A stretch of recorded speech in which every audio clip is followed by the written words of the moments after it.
اعوذ باللہ من الشیطان الرجیم، بسم اللہ الرحمن الرحیم۔ الحق، یہ حق ہے، من ربک، آپ کے رب کی طرف سے، فلا تکونن، تو ہرگز نہ بن جانا، من الممترین، شک کرنے والوں سے۔ وَلِكُلِّ وِجْهَةٌ، اور ہر قوم کے لیے ایک سمت مقرر ہے، ہوا مولیہا، وہ اسی طرف منہ کرتی ہے، فَأَسْتَبِقُوا الْخَيْرَاتِ، پس بڑھ جاؤ ایک دوسرے سے نیکیوں میں۔ اینما تکونوا، جہاں کہیں تم ہو، یاتی بکم اللہ، لے آئے گا اللہ تعالیٰ تمہیں، جمیعاً تم سب کو، ان اللہ علی کل شیء قدیر، یقیناً اللہ تعالیٰ ہر چیز پر قادر ہے۔ ومن حیث خرجت فولی وجہک شطر المسجد الحرام، اور جہاں سے بھی آپ باہر نکلیں تو موڑ لیا کریں نماز کے وقت اپنا رخ مسجد حرام کی طرف۔ وَإِنَّهُ، اور بے شک، لَلْحَقُّ مِن رَبِّكَ، یہی حق ہے آپ کے رب کی طرف سے۔ وَمَا اللَّهُ بِغَافِلٍ عَمَّا تَعْمَلُونَ، اور نہیں اللہ بے خبر جو تم کرتے ہو۔ وَمِنْ حَيْثُ خَرَجْتَ فَوَلِّ وَجْهَكَ، اور جہاں سے آپ باہر نکلیں تو موڑ لیا کریں اپنا رخ شطر المسجد الحرام، مسجد حرام کی طرف۔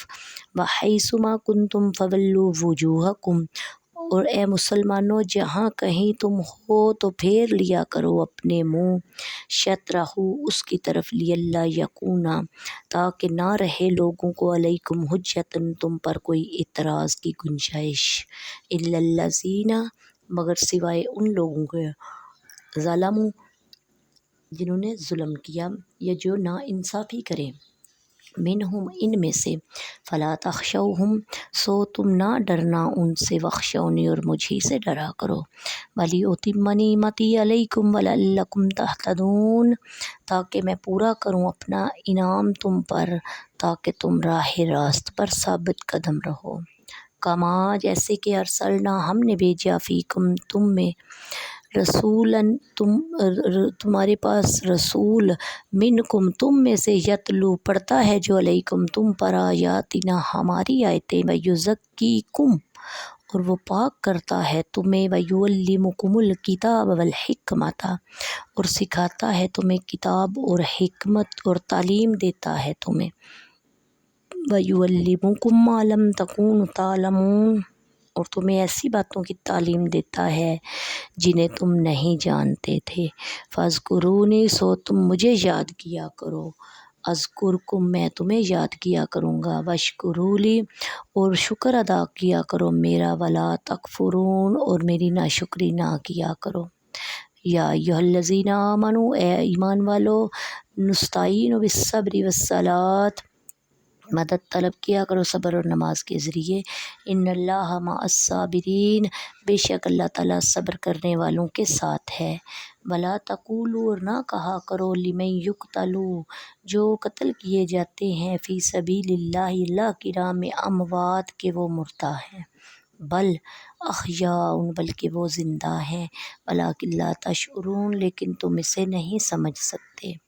وَلَنَبْلُوَنَّکُمْ، ہم ضرور آزمائیں گے تمہیں، بِشَیْءٍ مِّنَ الْخَوْفِ، کسی ایک چیز کے ساتھ، یعنی خوف، وَالْجُوعِ، اور بھوک، وَنَقْصٍ مِّنَ الْأَمْوَالِ، اور کمی کرنے تمہارے مالوں میں سے کمی کر کے، وَالْأَنفُسِ، وَالثَّمَرَاتِ، اور جانوں اور پھلوں میں، وَبَشِّرِ الصَّابِرِينَ، اور خوشخبری سنا دیجیے صبر کرنے والوں کو۔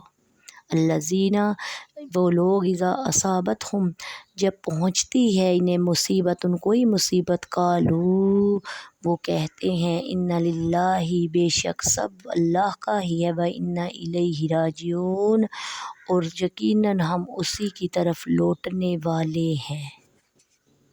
بسم اللہ الرحمن الرحیم۔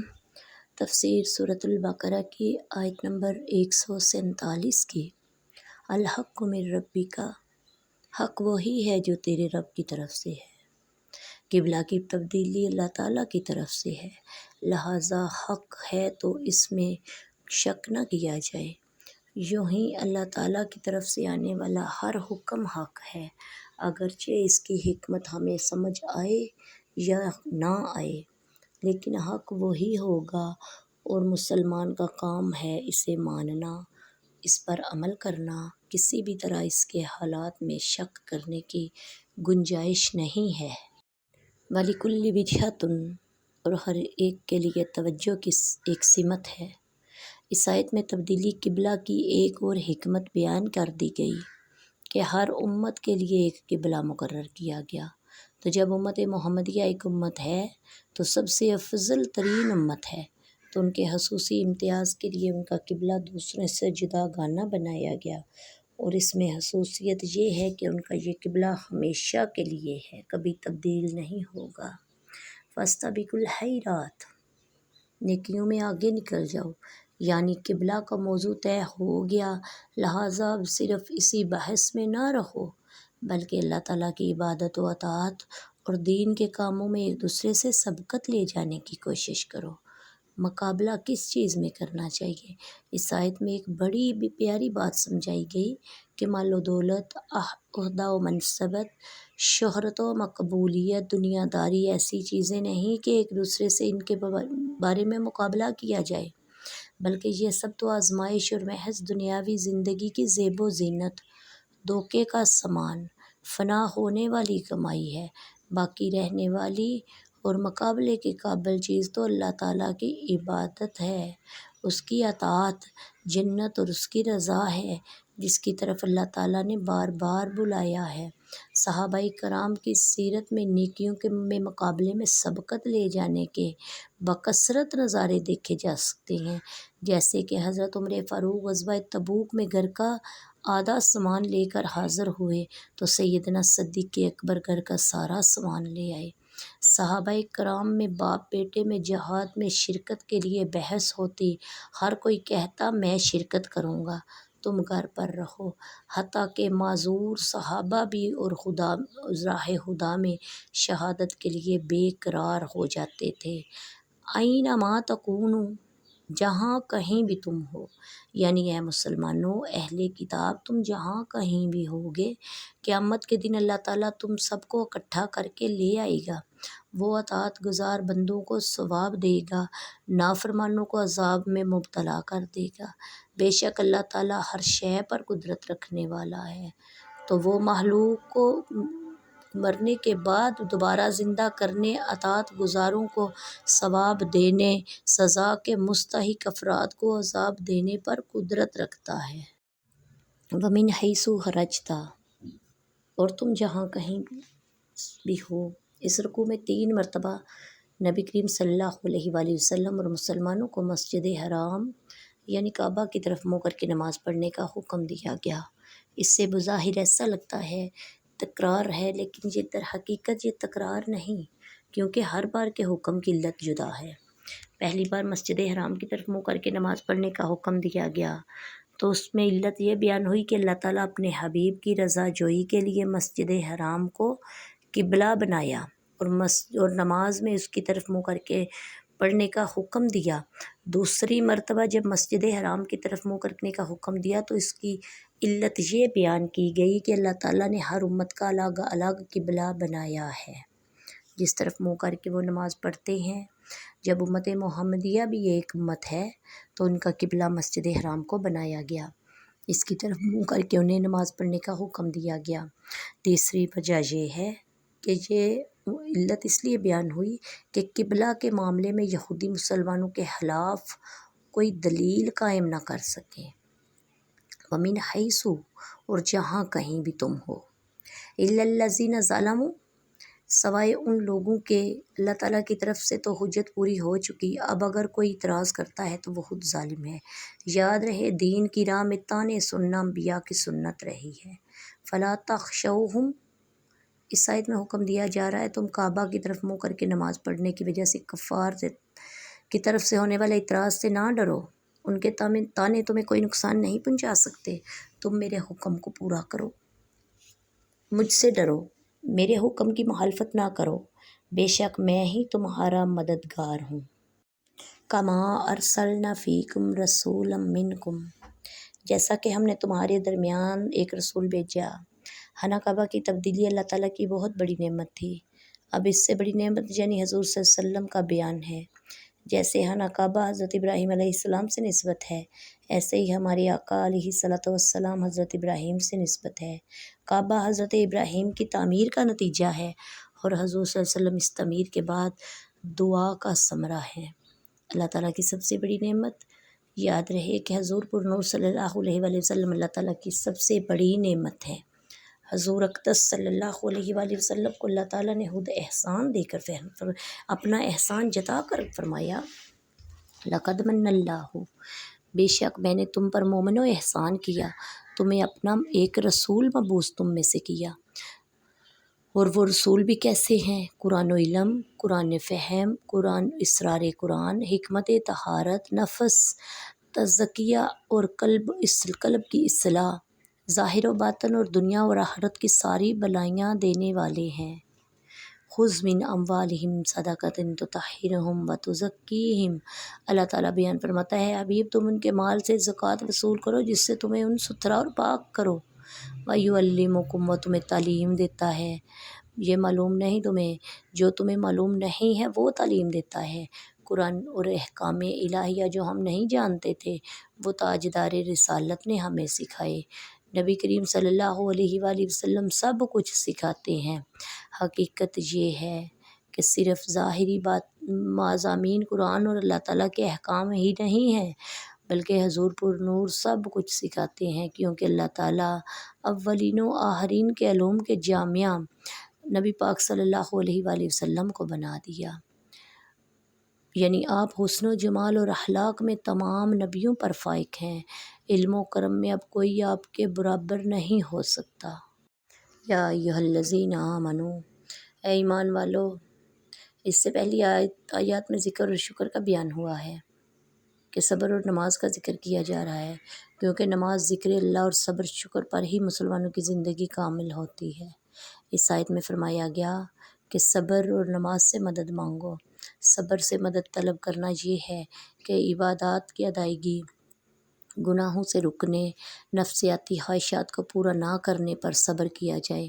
نماز چونکہ تمام عبادات کی اصل اور اہل ایمان کی معراج ہے اور صبر کرنے میں بہترین معاون ہے، اس لیے اس سے مدد طلب کرنے کا حکم دیا گیا۔ ان دونوں کا بطور خاص اس لیے ذکر کیا گیا کہ بدن پر باطنی اعمال میں سب سے سخت صبر اور ظاہری اعمال میں سب سے مشکل نماز ہے۔ وَلَنَبْلُوَنَّکُمْ، اور ہم تمہیں ضرور آزمائیں گے۔ آزمائش سے فرما بردار اور نافرمان کے حال کا ظاہر کرنا مراد ہے۔ امام شافعی رحمۃ اللہ علیہ کے قول کے مطابق خوف سے اللہ تعالیٰ کا ڈر، بھوک سے رمضان کے روزے، مالوں کی کمی سے زکوٰۃ و صدقات دینا، جانوں کی کمی سے امراض کے ذریعے اموات ہونا، پھلوں کی کمی سے اولاد کی موت مراد ہے، کیونکہ اولاد دل کا پھل ہوتی ہے، جیسے کہ حدیث شریف میں ہے، سرکار دو عالم صلی اللہ علیہ وآلہ وسلم نے ارشاد فرمایا، جب کسی بندے کا بچہ مرتا ہے تو اللہ تعالیٰ فرشتوں سے فرماتا ہے تم نے میرے بندے کے بچے کی روح قبض کی؟ وہ عرض کرتے ہیں ہاں یا رب، پھر فرماتا ہے تم نے اس کے دل کا پھل لے لیا؟ وہ عرض کرتے ہیں ہاں یا رب عز و جل۔ اللہ تعالیٰ فرماتا ہے اس پر میرے بندے نے کیا کہا؟ فرشتے عرض کرتے ہیں اس نے تیری حمد کی، انا للہ و انا الیہ راجعون پڑھا۔ اللہ تعالیٰ فرماتا ہے اس کے لیے جنت میں مکان بناؤ، اس کا نام بیت الحمد رکھو۔ آزمائشیں اور صبر، اللہ تعالیٰ یاد رہے کہ زندگی میں قدم قدم پر آزمائشیں ہیں۔ اللہ تعالیٰ اپنے بندوں کو کبھی مرض سے، کبھی جان کی مال کی کمی سے، کبھی دشمن کے خوف سے، کبھی نقصان سے، کبھی آفات و بلیات سے، اور کبھی نت نئے فتنوں سے آزماتا ہے۔ اور راہ دین اور تبلیغ تو خصوصاً وہ راستہ ہے جس میں قدم قدم میں آزمائشیں ہیں۔ اس سے فرما بردار، نافرمان، محبت میں سچے اور محبت میں صرف دعوے کرنے والوں کے درمیان فرق پتہ چلتا ہے۔ حضرت نوح علیہ السلام پر اکثر قوم کا ایمان نہ لانا، حضرت ابراہیم کا آگ میں ڈالا جانا، فرزند کو قربان کرنا، حضرت ایوب کو بیماری میں مبتلا کرنا، ان کی اولاد اور اموال کو ختم کر دیا جانا، حضرت موسیٰ علیہ السلام کا مصر سے مدین جانا، مصر سے ہجرت کرنا، حضرت عیسیٰ علیہ السلام کا ستایا جانا اور انبیاء اکرام کا شہید کیا جانا، سب آزمائشوں اور صبر کی ہی مثالیں ہیں۔ ان مقدس ہستیوں کی آزمائش اور صبر مسلمانوں کے لیے ایک نمونے کی حیثیت ہے، لہٰذا ہر مسلمان کو چاہیے کہ جب بھی کوئی مصیبت آئے تو وہ کسی تکلیف یا اذیت میں مبتلا ہو تو صبر کرے اور اللہ تعالیٰ کی رضا میں راضی رہے۔ قالوا انا للہ و انا الیہ راجعون۔ اللہ تعالیٰ نے فرمایا جب کسی مسلمان کو مصیبت پہنچتی ہے تو وہ یہ آیت پڑھے کہ اللہ تعالیٰ کے لیے ہے سب کچھ، اسی کی طرف لوٹ کر جانا ہے۔ تو نبی پاک صلی اللہ علیہ وآلہ وسلم فرماتے ہیں اللہ تعالیٰ اس سے بہترین اس کو عطا کرے گا۔ حضرت امام حسین بن علی سے روایت ہے حضور پر نور صلی اللہ علیہ وآلہ وسلم نے ارشاد فرمایا جس مسلمان مرد یا عورت پر کوئی مصیبت پہنچی اور وہ اسے یاد کر کے انا للہ و انا الیہ راجعون کہے، اگر مصیبت کا زمانہ دراز ہو گیا تو اللہ تعالیٰ اس پر نیا ثواب عطا کرتا ہے اور ویسا ہی ثواب دیتا ہے جیسا اس دن دیا تھا جس دن مصیبت پہنچی تھی۔ ایک مرتبہ نبی پاک صلی اللہ علیہ وسلم کا چراغ بجھ گیا تو آپ نے انا للہ و انا الیہ راجعون پڑھا۔ عرض کی گئی کیا یہ بھی مصیبت ہے؟ ارشاد فرمایا جی ہاں، اور ہر وہ چیز مومن کو اذیت دے وہ اس کے لیے مصیبت ہے، اس پر اجر ہے۔ اللہ تعالیٰ سے دعا ہے کہ اللہ تعالیٰ ہمیں دین کی سمجھ عطا کرے، قرآن پڑھنے اور پڑھانے کی توفیق عطا فرمائے۔ وما علینا الا البلاغ المبین۔ السلام علیکم ورحمۃ اللہ وبرکاتہ۔